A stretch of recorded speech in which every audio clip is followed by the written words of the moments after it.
I'd like to take you back to our Chief Inspector, Sir Michael Wilshaw's first annual report in December 2012, where for FE and Skills he actually raised a fundamental question when he asked, is the FE system fit for purpose? The main message is a positive one, with 82% of further education and skills providers being judged good or outstanding at their last inspection.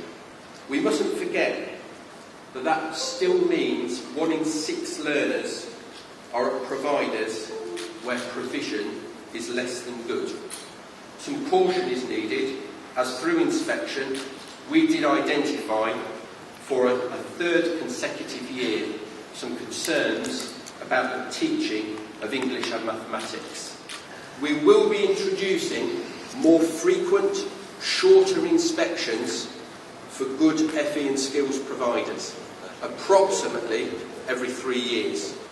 Don't take your eye off the need to ensure that teaching, learning and assessment are of the highest quality, but do ensure you develop the whole person.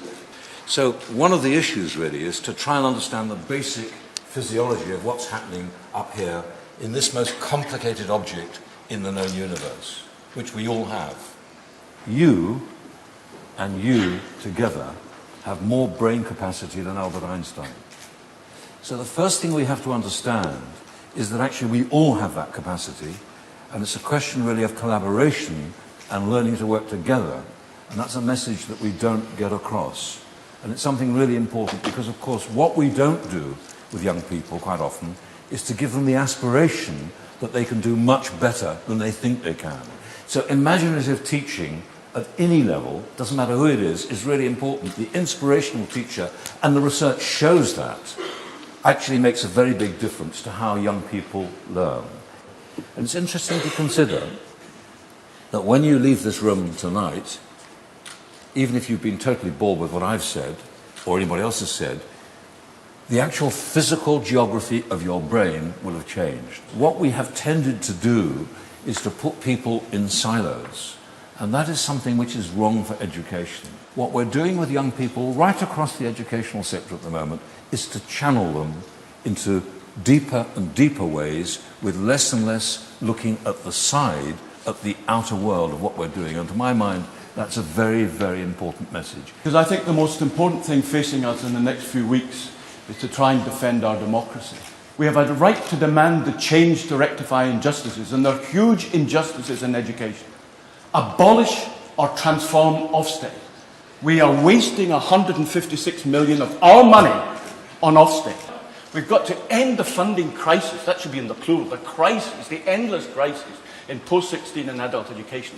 We must reduce the pressures on teachers, which are now intolerable. I want you to do something today. I don't want you to just sit and have your brain changed. I want you to be active. There are some decent politicians who are there for the public good. Those are the ones we must work with. Those are the ones which will give us this demand. How many think the government performance in this sector has been outstanding? Not one of you, right? Well, I think it's outstanding. It's egregiously awful. The way governments have treated this sector show a deep contempt for this sector and for the people it represents. The biggest problem is government policy and the way it endlessly changes, endless new targets. You get used to one lot and then another lot pour in. Principals are scared, and tutors and middle managers are all scared they're going to lose their jobs because of an OFSTED inspection. Don't just sit there. Do something. Fight for this sector. Fight and fight and fight again to love this sector. Lifelong learning should be a right of citizens. Free. The one thing I forgot to say at that point was we should abolish all tuition fees. Fees for all education throughout the system. And I can tell you that the vast majority of our politicians are deeply altruistic. They're doing a job which is underpaid, which requires them to spend far too much away time from their home. Truth is that if you talk to nearly every member of Parliament, they are genuinely there because they want to try and improve our society.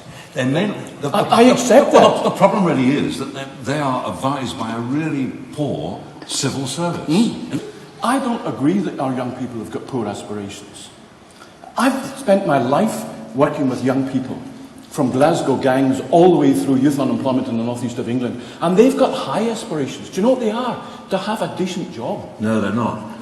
Please, in the northeast of England, which you don't seem to know very much about, and I've lived there for 30 years, that's the number one thing they want. They do not want employability skills. Last night, I was in a school with students in really quite a good school on much basis, but these students had remarkably poor aspirations. They didn't understand what they could do, for example, if they decided to do science or if they decided to do English. It is a problem. They're amazed that they could consider doing medicine. It seems absolutely unbelievable to them.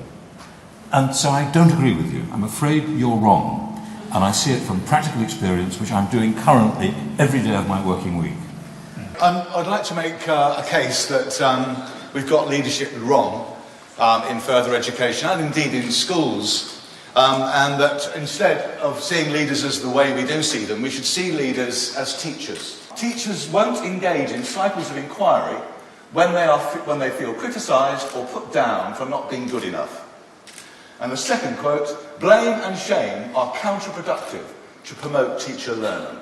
The whole approach that we use in FE to try and drive improvement has got no evidence base behind it at all. I'll repeat that. The approach we use to try and improve teaching has no evidence base at all.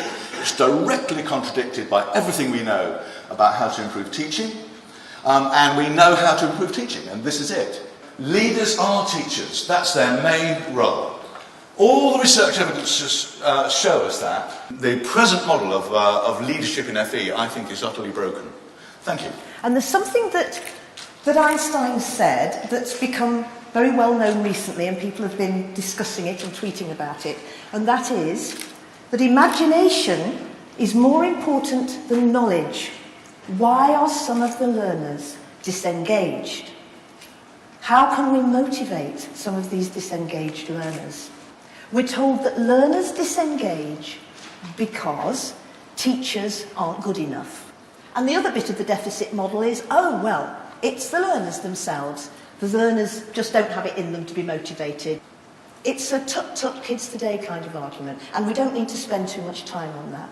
There is a danger that the vocational curriculum does become something that's sterile, that's made to serve the needs of industry, to serve the needs of the economy, but not to serve the needs of the learner. And it may be that lies below some of the disaffected and disengaged learners. I think what Dickens is saying is very similar to what Einstein is saying, that if you have knowledge without imagination, then you're going to lose the learners, and you're certainly going to do them a disservice. What I really want to say, and I'm going to say what I really want to say, is this. FE saved me. FE is the sector that saved me. I stand here today because of FE. I grew up in South London. I was thrown out of school. I suffered institutional racism. I had a brain. They told me, Trevor, you'll be good with your hands. And I went to FE college, and in 1 year I got 6 O-levels, and I got 1 A-level, and FE saved me. And this is what you do when you get it right. This is the product. I travel up and down the country, and I say what Frank says, and I get lynched.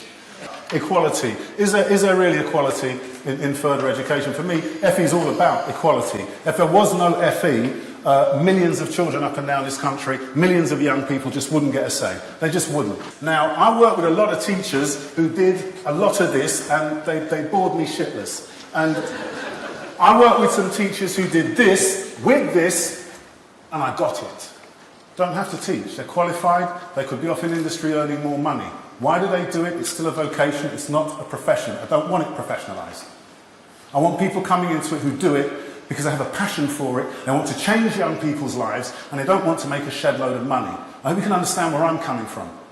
Show of hands if you think that the cuts to the adult skills budget will drive forward specialisation in terms of the curriculum offer. Not so sure?